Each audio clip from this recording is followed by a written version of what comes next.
Happy Sabbath, mga hinigugma namo nga mga kaigsunan ug mga kahigalaan nga nagasunod nining atong TV program Takna sa Pagtuon. Ani ana kita sa ikadusi ka leksyon niini nga quarter ug ang uluhan sa atong pagatun-an karon mao kaning Urban Ministry in the End Time. Sa dili pa kita magsugod mga higala, ako kamong gidapit sa pagampo. Amahan nga balaan, daghang salamat sa kagayunan nga makatuon kami sa imong balaan nga pulong. Lamdagi ang huna-huna pinaagi sa imong balaang espiritu nga ang mga butang nga mong paghisgutan magadala ka namo ngadto sa pagtubo nga espirituhanon. Salamat sa pagtubag sa mong pagampo, amo kaning pagadawaton ang tanan sa ngalan ni Hesus. Amen. Ang ato nga memory text makita sa Jeremiah chapter 29 verse 7, mahinungdanon nga atong matun-an ang prinsipyo dinhi mga higala. Og pangitaa ang pakigdait sa syudad, diin ngadto kamo gipabihag ko. Og managampo kamo kang Hiyuba mahitungod niini. Kay tungod sa pakigdait niini, kamo makabaton sa pakigdait. Kani nagahisgot kani og usa ka panagna mahitungod kani sa kadala sa nasod sa Israel ngadto sa Babylonia. Apan ang Ginoo naghatag og paglaom nga bisan og tuwa mo didto, seek peace and prosperity didto sa maong lugar.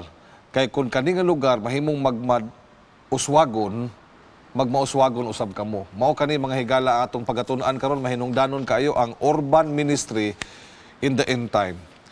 Unsa may definition sa urban ministry or sa urban ug unsa ano to pagkaila nga kana nga lugar urban o rural. Dinhira ba sa atong dapit mga higala na ay rural transit nga bus. Unsa man ang rural area? Unsa man nato pag-define? Okay. Adakog kalainan ang rural murag ang sitting ana countryside ba. Naa sa hilit-hilit o barangay, sitio, rural areas. Wala kayo magpunsisok ang mga tao diha. Dili kayo Jutayra. daghan ang tao. Oo. Ang urban, Urban. Sa opposite nga bahin, ang urban, makita nimo nga daghan gyud ang tao kay Syudad. sagara sa urban mao magina city areas. So naay ang city manggod pasuginging naa siya required nga population nga mahimo siyang city. So dili siya matawag nga urban kun dili siya ka come up sa usa ka gidaghanon sa katawhan nga mahimong mupuyo diha. Okay, so mga higala, ang atong paghisgutan karon city nga evangelism, no? City ministry. Ang atong ihiklin gamay mga higala, unya dapit sa lain nga discussion tingali atong mahisgutan kini ang kaimportante usab mahitungod sa country living. Pero ang gihisgutan karon country living versus city living. O ang city living, ang ministry nga atong himuon diha sa syudad, mao ni atong tagaan og emphasis karon. Unsa man ang city? Unsa may naa dinha gideklarara ba sa United Nations mga higala sa ilang research ni adtong 2007 nga ang sobra sa katunga sa mga katawhan sa populasyon sa tibuok kalibutan mga higala naa nagapuyo karon sa syudad. Unsa may naa sa syudad, Ma'am Pinky? Nganong ang tanan nga mga tao nagbiya naman gikan sa pagpuyo sa kabukiran ug didto naman nagpunsisok sa kanang syudad. Kung musgot gud ta og urban, of course understood nato nga syudad ni dapit ni diin nagpunsisok ang mga nagkadaiyang ethnic groups. Ibali lain-lain nga mga grupo sa mga tao, lain-lain mga kultura, lain-lain nga mga sinultihan. Unya matawag nato kung depende sa pagka-organize ni ana sa panggobyerno magkaguliyang gid ang mga tao diha sa syudad. Sa ato pa naa diha ang bagang duot sa mga katawhan mga higala og tingali tungod kay daghang mga butang nga makita nato diha sa syudad. Usa nga naa sa syudad akong nabantayan, Tipinki o Pasuginging. Nganong moadto gyud ang mga katawhan sa bukid sa syudad. Tungod kay naa man gud ang kwarta sa syudad. Asa gani ang daghang tao naa diha ang opportunity sa business. Unsaon nimo pagpamaligya og walay tao, unsaon nimo pag-business og walay tao. So nganong ang mga tao sa bukid maningkamot gyud nga moadtong syudad tungod kay naa ang kwarta sa syudad. Gawas pa po niya na pastor, ganahan magud ang tao og kabibo nga dali makakwarta pod sila. Kabibo dali ka kwarta niya kanang naatanan ilang makita og Kalingawan. Oh. Naatanan mga higala makita nimo sa syudad ang comfort and convenience naa sa syudad mga higala ang advancement sa technology ug sa progress makita nimo kana sa syudad mga higala ug ang dali sige kaingon ni Pastor Asoy ang pagpangita sa kwarta murag dali ra kay makita nimo ang kwarta dali ra pud noon mawala diha sa syudad mga higala pero ang mga tao kung asa gani ang kwarta ug asa ang kahayahay ug ang pag-uswag tuwa didto ang tanan nga mga tao nagtapok mga higala apan makasusubo kay katong kaganina nga gihisgutan ni Pastor Asoy ug ni Ma'am Pinky nga didto makita nimo sa syudad mga maayong butang naa usab diha sa syudad makita nimo ang dili mga maayong butang sama pananglit ma'am Ang usan ini kaning mga street kids labi na ano dagang kaayo nya dagang mga kanang sa prostitution na diha daghan gambling sari-sari lang ang mga pagkadaotan kon bisyo kay wala may magkuan sa ilaha kay naa man tanan available.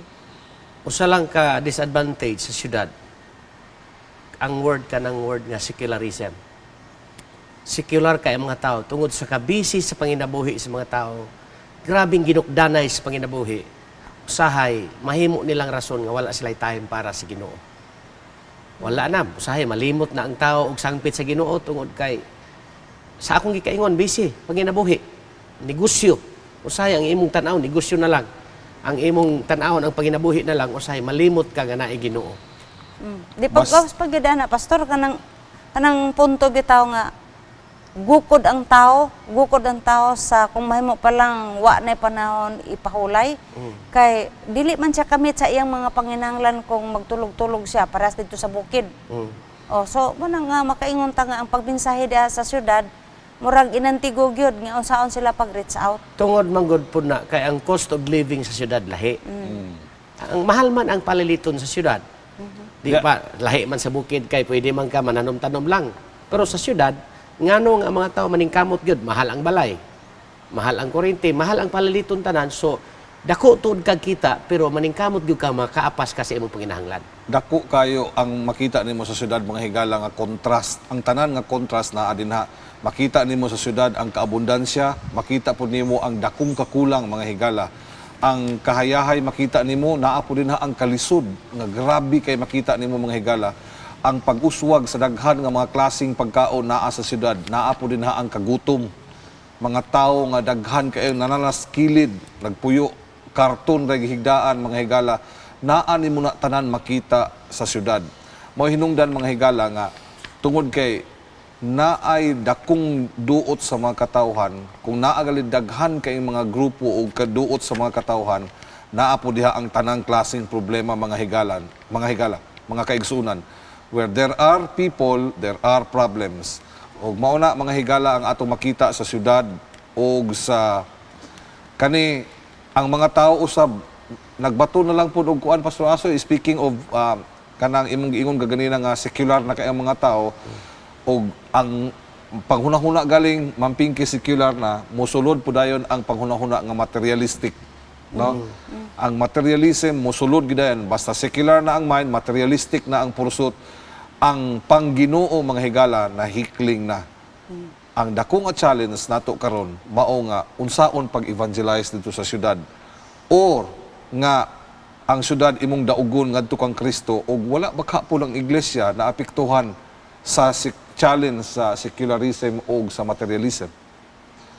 Mao ni lisod kaayong challenge bitaw sa atong iglesia kay kining pagkabut sa mga tao diha sa syudad lisod gyud kaayo kay kung hisgot man tagwali dili gyud ka pareha na sa syudad nga pag-ingon nimo nga ang inyong time to start alas 6 or alas 6:30 lisod man kaayo kay tungod sa trabaho ang panahon sa ting-uli dili sila kamit ana traffic unya pag uli sa ilang balay kapoy na kaayo so kung may panahon manggaling sila nga magpahulay kana tingali magtan-aw sila sa TV. So ang pag-reach out nato ana sa mensahe kay wa naman ni sila panahon para ana tingali maghimo ta og kanang TV ministry sama sa atong gihimo karon. Oh, salamat po kaayo. Mao na, kanila bang kinaiya, ma'am ug pastor, kaning sa syudad? Naigwapo kay nga kinaiya aning syudad, kanang gitawag og pluralism. Kanang pluralism, ang mga tao magod kay lain silang pamilya, nga gigikanan, lain-laing mga reliyon, lain-lain og pagtubo, lain-laing mga gawi, nag-abot sa syudad. Naka-adapt sila ng kinaiya nga pluralism nga kana bang magsinabtanay na lang ba? Okay, no? Okay raman ko, okay ra pud ka, ayaw lang kong hilabti, di po ka na ko hilabtan. Ana, ingana ba? Kung unsay, what works well with you, kung okay sa imo okay raman po sa kuha, apan ang kanang pluralism, although maayo na siya kinaiya, pastor, usahay, mahimo na siyang maot tungod kay, muna nahimong lisod, ma'am, evangelize nga, okay raman ko sa kong pagtuo, okay raman ko sa kong reliyon, ayaw na lang kong hilabti. Kaya wa man po kung manghilabot sa imong relihiyon. Ug okay ra ka na imo na, maayo na, sunda ng imo kay ang ako po sunda. Sa kuan kanang mga words sa mga batanon, kana bang way pakialamay, walang paki ba? Okay ra ko, wala iyo hilabtanay. So, in other words, dili na kaayo ka sensitive sa panginahanglan sa uban kung naa ka sa city kay nganuman. Iya-iyahay man lang ta, wa man tay tagdanay na, wala na kaitay pakialamay sa usag-usag nga panginahanglan. O dugang pa niya na, pastor, gawa sa anang wala ka na ipaki kay ban your own business. Kanang naabitaw ang tanang comfort, tanan nga kabubuan sa imong panahon, nga dili nimo makita sa bukid. So, mo na nga, karibal gid sa Ginoo ning materialismo. Oh, mabitang giingon sa Biblia mga higala nga ayaw ka ninyo higugmaa ang kalibutan kay sibisan kinsa nang higugmas kalibutan ang gugma samahan wala diha kaniya. Ug mao na nga tinuod na ma'am ang gisulti tungod kay ang kung conventional lang ang pamaagi pastor sa imong evangelism sama sa pag-crusade. Maglisod kag imbitar kay nganuman daghan man kaayo og kanang karibal nimo. For example, kanang internet. For example, mga pleasure, mga lugar nga na mga basketball, na volleyball, na natanan ang kalingawan mga Sine. higala. Sine. So dili na nimo Party-party. bation pa nga adi sa lang ko aning king Pangginoo kay ilaara na kay nadiri sa ko aning kalingawan. Pero ang ato ang leksyon mga higala naghisgot pod pastor og ma'am nga duna poy real gyud kayo nga mga need nga makita nimo sa syudad. Kaning kagutom, kamingaw, lonely ang mga tao, nanginahanglan sila og paglaom. Unya naghisgot ang atong leksyon nga himuon kuno ang atong iglesia nga center of influence or giingon na dinhi sa lahi nga pagkasulti nila mga higala kaning giingon sa atong leksyon nga community center.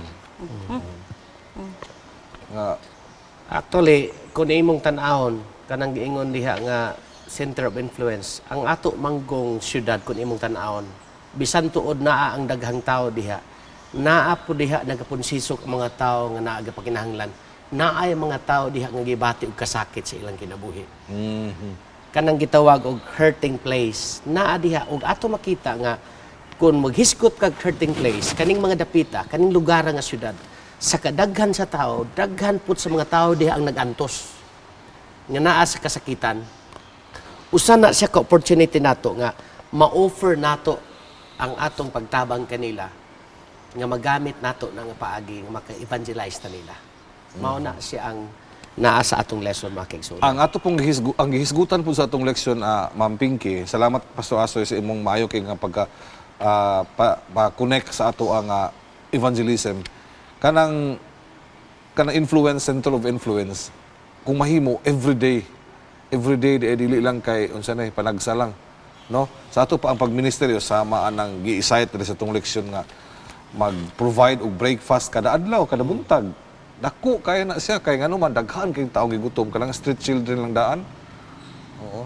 Doon ba tayo nahimo, ana? Kana mo dako kay nga challenge sa mga kagalaan kay naay mga tao karon nga naay mga grupo sa mga katawhan karon nga dunay mga ministry nila nga ingon ana, no? So mo nang dako kay ng challenge sa iglesia. Pasuging nga kinahanglan mahimo ng lifestyle sa makaigsuonan ang pagtabang niya anang nga area. Kaysa akong gikaingon sa kadaghan nga mga tao sa syudad, dili nato gyud limtan nga daghan po diha ang wala po yung mga pagkaon. Daghan ba ang nanginhanglan? So sa atong lesson, gikinahanglan sa iglesia nga maghimo sa impact. Naa siya'y impact sa komunidad. Nga mahimo nga makatabang gyud siya, makarespond siya sa panginahanglan sa mga kasilinganan, labi na sa mga katawhan nga naa sa mga kabus sa syudad. Dito sa Korea, ako madumduman nga kada Sabado sa hapon kay dito may ingon nga para diri nga naagi program nga klaro. Oh, adili man ni na sa mga Pilipino groups na agad na ang ilang ginahimo na ilang feeding the hungry or the homeless nga mangita silang sponsor kita diri naman tay feeding the children. Oh, pero dili ng daily basis kun dili kaduha katulo ka sa isa ka semana. Nga atog yung ginahimo ingon ng iglesia. Didto ang ilang ginahimo kadtong mga homeless nga mga fathers kay gipang itsapuira naman sila sa ilang pamilya kay kanang tungod sa ilang bisyo. So di Amerika na sila pero wa sila puloy-ana, wa sila pagkaon. So mo na sila nga gina-target dito sa atong mga kaigsuon ng Adventista nga pakanon nila unya mao pod na nga panahon nga makahimo sila og kanang presentation sa programa pinagi sa mga awit, diin makabati silang mga mensahe pinagi sa awit ug naapoy short message. Unya nasuod ba pud na sa mga atong sa iglesia sa Adventist. Nindot kay mga higala. Ang ato apod nga leksyon nagahisgot labi na gi-point din sa Matthew kapitulo 13 mahitungod sa parable of the soil. Nga ang parabulo sa yuta mga higala mao nga kung ikaw mag-uma before ka mananom imo sang tun-an ang klase sa kanang soil nga imong tamnan nya gi-connect na sa atong leksyon karon nga sa dili pa ka mo engage og ministry or evangelism di sa syudad tun-an usa nimo daan ang soil sa syudad kung unsa ang dako nga gikinahanglan. Mao bitaw nga si Sister White nagaingon nga new methods must be introduced diha sa evangelism page 70. Unsaon man nato pag unsa man ning mga new methods kaano nga atong ma-explore nga makita nato nga dako kayo og impact sa society nga diin maghimo kita og kanang evangelism. Ang atong lesson nagahisgot man ang gitawag og multicultural and multi-faith. So, sa imong approach, dili lang tingali itong traditional kay nga paagi sa pag-evangelize. Ang una gyud diha, gamiton nimo ang method ni Jesus. Okay. Ang method ni Jesus unsa man? Mingle. Compassion, Oh. di ba? Makigmingle siya sa mga tao. Iyang gipakita gid ang iyang tinuod nga gugma. Naghatag siya paglaom sa mga tao nga pagway paglaom. Basic gyud ana nga atong tan-awon nga bisag unsa pa na ka multicultural, multi-faith ang kanang naa sa syudad, maabot na siya si mensahe basta walay laing teknik ni atong gamiton ang teknik ni Jesus sa pagkabot sa makatawhan. Dugay kayo ito nga teknik ang gitudlo niya, no? 2,000 anyos nang milabay, pero hangtod karon di ay, pastor, ma'am, epektibo dahil gihapon kaayo. Ang principle. Oo, pareha aning ginahimo nga programa nato nga pagkandak og mga seminars, reaching out the people, para anang anti-smoking seminar, o mga liquor, drugs, nga mga prevention. So, nakita nato ng epektibo. In fact, maayo ang atong relasyon sa mga government agencies nga nagagamit pod sa ato ng pahina. So tingali usapod ana gihisgutan man pud sa tong leksyon dinhi ilabi na ang gi-identify ang spiritual gift sa mga tao, no? Ang spiritual gift sa mga katawhan kay kada isa nato mga higala na may espirituhanon nga gasa. Ang uban gitagaan og leadership abilities, ang uban gitagaan og pastoral abilities, ang uban teacher, ang uban unsa diha mga higala. Dili na di ay kaayo kana bang wala na masentro sa usa ka tawo ang pagministeryo sa syudad kundi ang tanan kay multicultural man ta. Tanan, everybody must be involved, everybody must have a part sa ato nga pagpanaog. Unsa imong gasa maunay imong buhaton nga ministeryo, dili kay ang Ginoo man pud mangayo og maghimo ka sa usa ka butang nga wala pud niya gihatag daan ang gasa. Dili pa lang duga ni aging kay kinigong bulan sa Agosto mo ni siya ang bulan nga gigahin para sa unsaon pagpugong o pagpahibalo pagdili sa giingon nga undangon ang violence against abuse on women and children. So dito sa Jinsan gihimo ang usa ka dako nga programa, diin gihimo ang usa ka parada ana, tapos dunay mga gipang-invite nga mga non-Adventist nga aron makasaksi sila, dunay mga lecturer nga mga authority gyud sa mahitungod sa Magna Carta of Women, mga rights of women, unya mga lawyer gyud ang gipang-imbitar. So nakita nako nga usa ni sa paagi pag-reach out sa mga katawan nga nasa syudad nga diin makakita dayon sila ba og attraction. Kay kung imo nin silang duolon individual, dili na kaayo kuan tungod sa kadaghan sa mga tawo sa syudad.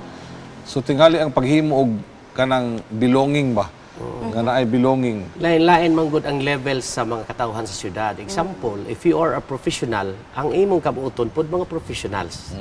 Example, kung abogado ka, lang alag kinsa may mo hatag o mo reach out sa mga abogado. So kana pong mga tao nga naapoy kaya nga makaatubang ana nila. Kay ang giingon sa atong lesson, lain-lain ang atong gasa, pero usar gyud ang atong misyon. Tinuod. Ang misyon mao nga ang mga tao ato silang ipailaila gyud ngadto sa gugma ni Hesus. Mao na mga higala. Gani sa atong leksyon gini-emphasize usab pag-ayo ang pagtukod og small group. No? Kung naay duha kung tutulo ka mga pamilya, mag-organize sila o maghimo og usa ka gamay nga komunidad nga diin ang small group mo function. Kay ang gihisgutan man gud dinhi sa ato ang leksyon is make it personal. Na ang personal nato nga pamaagi sa pag-reach out mga higala is naay giingon diri gitawag og strong relational element. Kanang strong relational element naabay na foster sa kanabang relationship. Ug tungod kay naay relationship mga higala, kinahanglan itukod ang small group.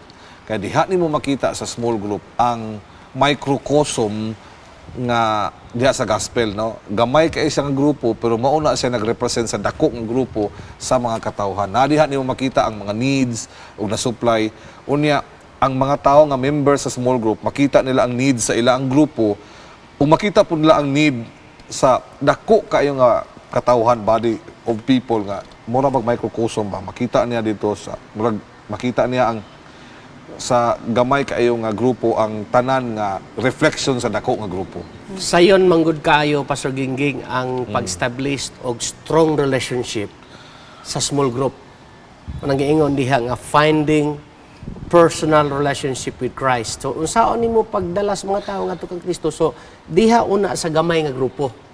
Ang gamay nga grupo kung doon na sila'y panagsuod gyud nga tiunay diha sa sulod sa grupo, mao na'y magadala kanila nga masuod po nila sa Hesus.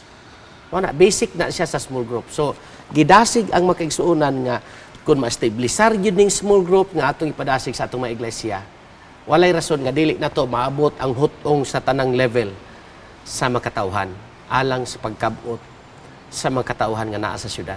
Nagtuo ko nga ang atong iglesia, ang atong mga kaigsuonan in general nagahimo na aning small group. Gani gi-upgrade din nato sa gitawag og integrated evangelism lifestyle kun IEL. Nga kaning small group ato nang gi-upgrade sa term nga cared family. Mas nindot na kay kana og small group o manag grupo sa mga mugbong tao. So cared family diin naa gi pamilya nga nahibaloon sa angay buhaton ug makakita gyud sa ilang needs. So ang concept diha is family to family. So ang matag panimalay, mapobre man kag manato, maabot gyud nimo ang matag usa. Wala nagpili og unsang klase nga rasa, wala nagpili og unsang klase nga hutong sa sosyedad kundi kun naay care kanang family nga nagatiman sa usa ka family, wala nagpili og unsang klase sa mga tawo, maabot gyud niya ang makatawhan. Amen. Sa pagbuhat ni ana mga higala, ato nga makabot ang atong strategy nga gihinganlan og total membership involvement. Kaning TMI mga higala nga diin kitang tanan lakip niini. Sa dili pa nato tapuson, atong hisgutan kuno gamay ning kanibang syudad o kaning country living. Kay karon naa po ni nga daghan na pud kayo nga pagtulunan karon gibase pud nila sa writings ni Ellen White nga manggawas na ta sa syudad, dili na ta magpuyo diri sa syudad kay dito na ta sa bukid.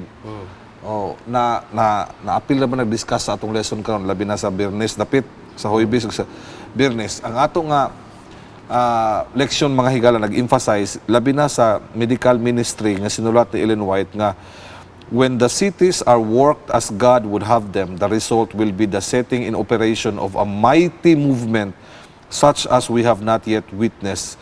The work in the cities is the essential work for this time. So importante na ay kayo ma'am, pastor nga, ang syudad, tagaan na to og pagtagad, no? Tagaan na to og dako nga pagtagad. Unya, what about, unsa man tong giingon nga, naman po yung mga sinulat ni Sister White nga, adto po ta sa country living. Unsa man po ikasulti nato ana? Sa akong pagsabot ana pastor, kung mo sugod ka karon, mobalhin ka karon didto sa hilit-hilit sa mga uma-uma, okay kayo na. Okay mangyud ko kayo ana kay in fact muna among gipuy-an karon. Pero mabot di pud ang panahon nga kanang imong gipuy-an mo punsisok na po diha. So sa ako na sabtan nga kung asa ka mas labi kang epektibo. Sa imong pagministeryo, masyudad ka man o ma-country living ka, basta everything ba, ang imong motibo diha, dili kay naglikay kahinuon sa imong target nga mao nga ikaw ang mahimong sandayong sa mensahe alang anang mga tao. So, diha ka sa syudad, kay diha ka man gibutang, pero gusto jud kag balinawon nga pagkinabuhi, which is in reality, advantageous yun sa dito sa farm or Okay. sa bukid-bukid, mas maayog yun. Okay. Ang giingon din mga kahigalaan sa tong leksyon nga tagaan na to og balanse ang pagsabot na to sa ilabi na sa sinulat sa kang ginang Ellen White nga nagaingon din nga sa 107 articles nga gisulat mga higala 24 articles ra ang naghatag og instruction nga mugawas ta sa syudad. Buti pa sabot nga 75 articles or majority of the writings of Ellen White naghisgot mga higala nga muadto ta sa syudad kay magministeryo didto. So unsa may buti pa sabot, giklaro din mga kaigalaan sa tong leksyon nga ang ato mga institutions as church diha established outside the city but local churches inside the cities. Mauna ang giingon diri mga higala sa sinulat sa ni Ginang White sa Adventist Review nga why should not families who know the present truth settle in the cities? There will be laymen who will move into cities that they may let the light which God has given them shine forth to others. Ang mga churches dito sa syudad kay diha mo mata kay center of influence man na. Panang atong mga institutions posible nga nasa countryside tungod kay maayo man pud ang mga institutions nga naa dinha planning daghang thinking. Ang dugay namang panahon pasuginggi nga neglect ang pag-reach out sa city. Sige naman taghimo anang mga rural nga mga areas nga pag-evangelize.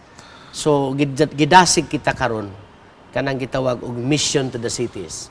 So gikinahanglan gyud nga tagaan gyud nato og dako gyud kaing pagtagad ang syudad tungod kay sa gikaingon sa atong lesson makaigsunan naa diha ang mabagang duol sa katawhan naa diha ang daghang mga tawo nga nanginahanglan sa kaluwasan. So dili pwede nga atong ineglect ang syudad mga higala makaigsunan. Dili gyud pwede. Kay nga naman gi-challenge kita nga ang kinahanglan nga ang atong kahayag ato gyud mapakita diha nga area. Atong tapuson kini pinaagi sa pagampo uban kang Pastor Asoy. Magampo ta Ginoong Dios, daghan kayong salamat sa pribilehiyo ug kalipay nga among nabatnan. Salamat nga natun-an namo Ginoo nga ikaw di ay naggamit og mga gasa, nagtawag og makatawhan nga kaming tanan imong mapuslan sa pag-reach out sa makatawhan nga naa sa mga kasyudaran. Bisan pa Ginoo gigamit nimo kami sa unang panahon sa mga kabukiran apan gamita kami Ginoo nga among mga kinabuhi mahimong panalangin sa makaigsuonan namo sa syudad. Nasayod kami Ginoong naa sila sa panginahanglan sa kaluwasan. Busa ang among kahayag, among iwag ngadto kanila nga magdalag paglaom ngadto kanila sa dili pa mo sira ang kaluwasan. Salamat sa paggamit nimo kanamong tanan. Amo kining pangayo tungod lamang sa ngalan ni Jesus nga among luwas. Amen. Sapot, nagpabili ng gugma. Ay, kalimot man. If you have been blessed by this program, share hope and help us continue to bring hope everywhere. Send your donations to South Philippine Union Conference through any of the bank details shown here.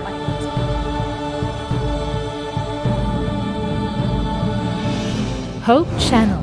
Sharing love, changing lives.